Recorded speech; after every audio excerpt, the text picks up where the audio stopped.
Assalamualaikum warahmatullahi wabarakatuh. Alhamdulillahirabbil alamin. Wassalatu wassalamu ala sayyidina Muhammadin wa ala alihi wa ashabihi ajma'in, amma ba'du. Anak-anakku, peserta didik baru MTS Al-Mansur beserta Matsama yang saya banggakan. Perkenalkan, saya Bapak Muhammad Afandi. Dalam kesempatan ini akan memberikan pengantar salah satu materi Matsama, yaitu keilmuan. Kenapa ada materi keilmuan? Perlu anak-anak ketahui bahwa saat ini anak-anak sudah diterima sebagai siswa di MTS Al-Mansur yang termasuk di bawah naungan lembaga Ma'arif NU. Jadi anak-anak perlu tahu tentang NU. Selanjutnya saksikan dan simak baik-baik video ini sampai selesai.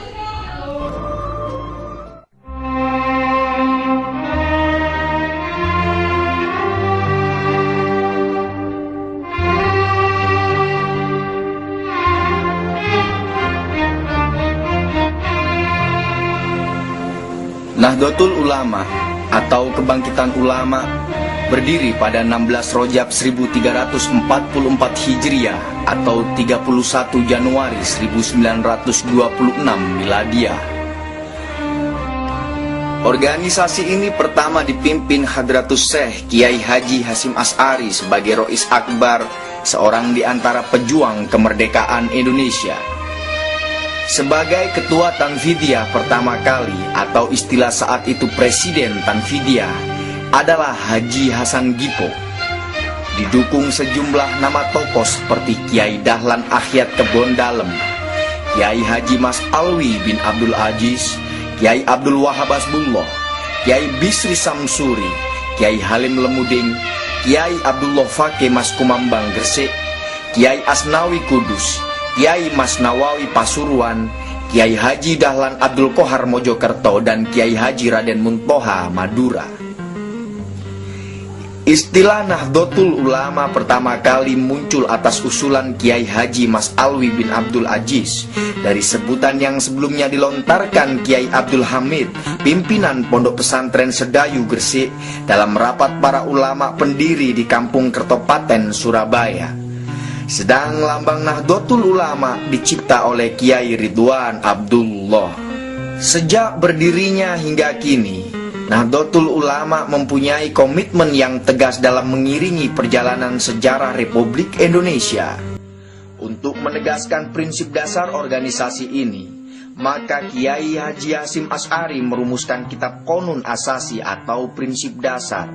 Kemudian juga merumuskan kitab I'tiqad Ahlussunnah wal Jamaah.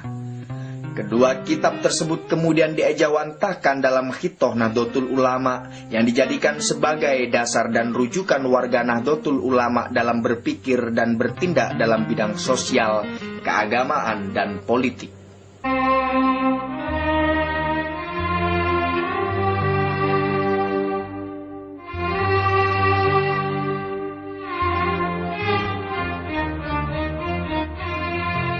Kalangan pesantren yang sejak awal dengan gigih melawan kolonialisme merespon kebangkitan nasional 1908 dengan membentuk organisasi pergerakan seperti Nahdlatul Wathon atau Kebangkitan Tanah Air pada tahun 1916 di Kawatan Surabaya yang dipelopori Kiai Wahab Hasbullah bersama Kiai Haji Mas Mansur yang kemudian keluar dari Nahdlatul Wathon aktif di Muhammadiyah.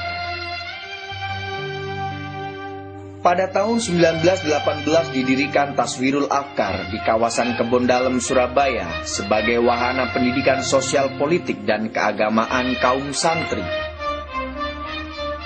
Sebelumnya, sepulang dari menempuh pendidikan Islam di Mekah, Kiai Wahab sempat mendirikan Nahdlatul Tujar atau Pergerakan Kebangkitan Kaum Sodagar.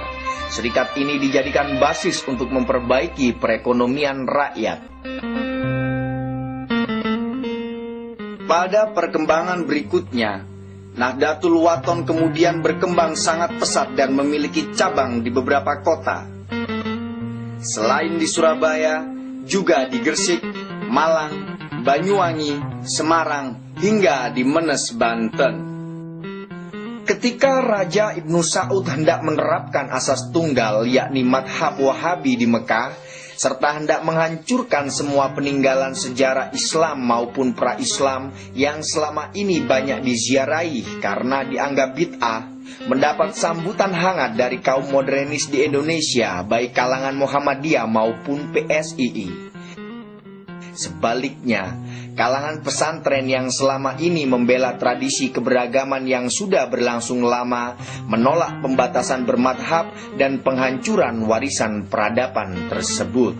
Didorong oleh minatnya yang gigih untuk menciptakan kebebasan bermadhab serta peduli terhadap pelestarian warisan peradaban, maka kalangan pesantren terpaksa membuat delegasi sendiri yang dinamai dengan Komite Hijaz.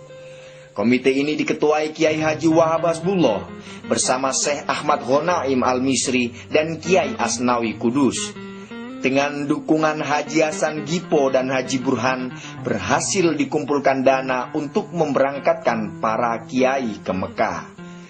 Atas desakan kalangan pesantren yang terhimpun dalam Komite Hijaz dan tantangan dari segala penjuru umat Islam di dunia, maka Raja Ibnu Saud mengurungkan niatnya.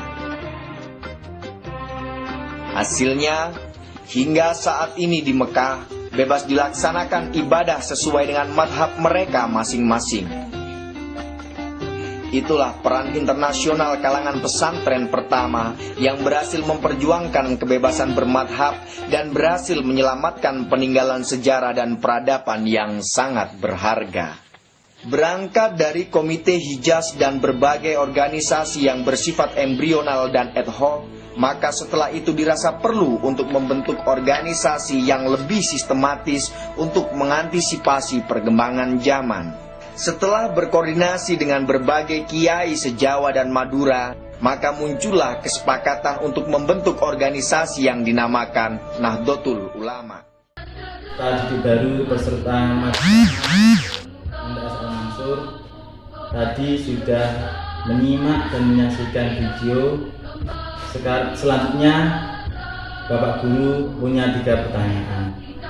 Pertanyaan yang pertama, siapa pendiri Nahdlatul Ulama? Pertanyaan yang kedua, coba sebutkan organisasi yang berhaluan Ahlus Sunnah wal Jamaah yang sudah berdiri sebelum NU didirikan.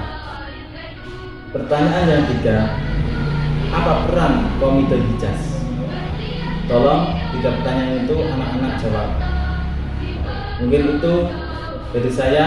Mudah-mudahan dengan materi ini bisa menambah wawasan anak-anak semuanya. Dari saya cukup sekian. Wallahul muwaffiq ila aqwamit thoriq. Wassalamualaikum warahmatullahi wabarakatuh.